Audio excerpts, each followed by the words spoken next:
Welcome to Commodore Countdown. I'm Alexa Galloway here with Varun, Raghupathi and David Lauterbach.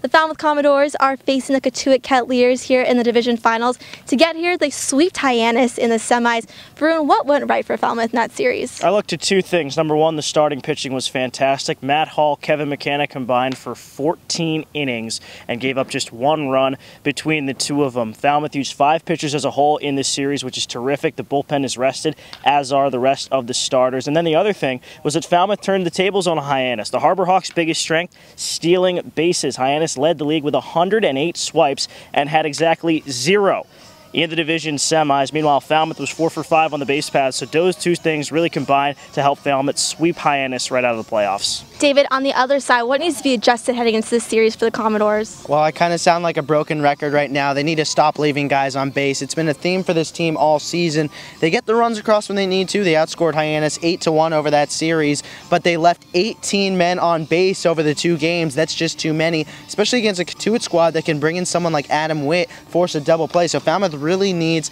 to get guys across the plate. They need to stop leaving so many men on base, and not only that, stop leaving multiples. If you're going to leave 1, that's fine, but you can't keep leaving 2 on base, 3 on base every couple innings. Tonight's starting pitcher for Falmouth is Alex Young out of Texas Christian University. He has a 1.50 ERA. Varun, what does his job need to be tonight to get the win for Falmouth? Has to be to do what he's been doing all year, which is locating his pitches on the inner part of the plate to lefties and righties, especially that fastball. It is devastatingly quick across the plate, 92, 93 miles an hour from a starter in the Cape League. That is almost unheard of, and the fact that he does it so well by jamming these hitters, if he's not striking them out, he's pitching to soft contact. If Young continues to do that today, it'll be tough for these Kettleer batters to really make good contact and shoot the gaps here at Gov Fuller Field. David, on the flip side, what's the Cotuit pitching going to look like? Well, that's kind of a tough one to answer. They used 7 pitchers in the first game, 3 in the next game, so 7 pitchers in the second game, 3 in the next game. They really have no idea. I want to say who they're going to start. Most games they're starting Logan James tonight, so we'll see how that shapes out. But in the end, they could go with someone different in the second inning. Falmouth saw that a couple times this year. They played the Kettleers 6 times. A starting pitcher never went more than 5 innings. So we'll see that a lot, but we're also going to see Adam Witt, the sidearmer out of Nevada, used a ton. He was used in 4 2/3 in the last 2 games of the Cotuit-Bourne series in the semifinals that Cotuit won 2-1. He was dominant, no runs in 4 2/3. So we'll see a lot of different pitchers, and then we'll see a lot of Adam Witt. And finally, Varun, in your opinion, how does Falmouth get the win tonight? Well, it's got to be the one thing. Don't shoot yourselves in the foot. That's exactly what Bourne did in the Western Division semis between Cotuit and Bourne. It's not that the Kettleers won the series. It's more that the Bravos lost it.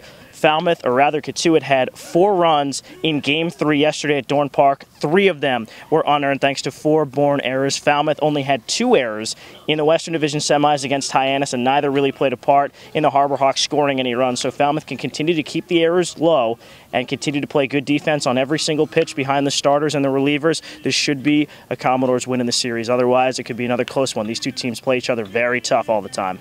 So don't shoot yourself in the foot. David, what's your take? Well, for me, it's making heads-up baseball plays. If you want to look at 2, 1 in each series prospectively, Hyannis had a couple times where they could have stolen a base, and they stopped halfway going home. There was one situation in Game 1, Ryan Mosley on the mound. Sean Chase made a great stop behind the dish, but oddly enough, I'm forgetting the Harbor Hawk who was on third. He was halfway down the line and chose not to win. I get the ball was close off of Chase's shin guard, but in the playoffs, you're down 1-0. You got to go home there. And then the other situation was yesterday, Bourne and Cotuit. The Bravos pitcher, I'm forgetting once again who was on. I believe it was Josh Rogers. He was on the mound. Trace Barrera was caught napping between second and third. Rogers, instead of running right after Barrera, threw behind him, overthrew second. Barrera came in to score. That was the go-ahead run. So those were not heads-up baseball plays. Falmouth, if it hopes to advance to the finals for the first time since 2011, it needs to make smart baseball plays, not make them, if that makes any English. It definitely does. Well, we'll see how it all plays out. Game time is set for 5:30, audio pregame at 5:15 on Ustream. So stick around and join us.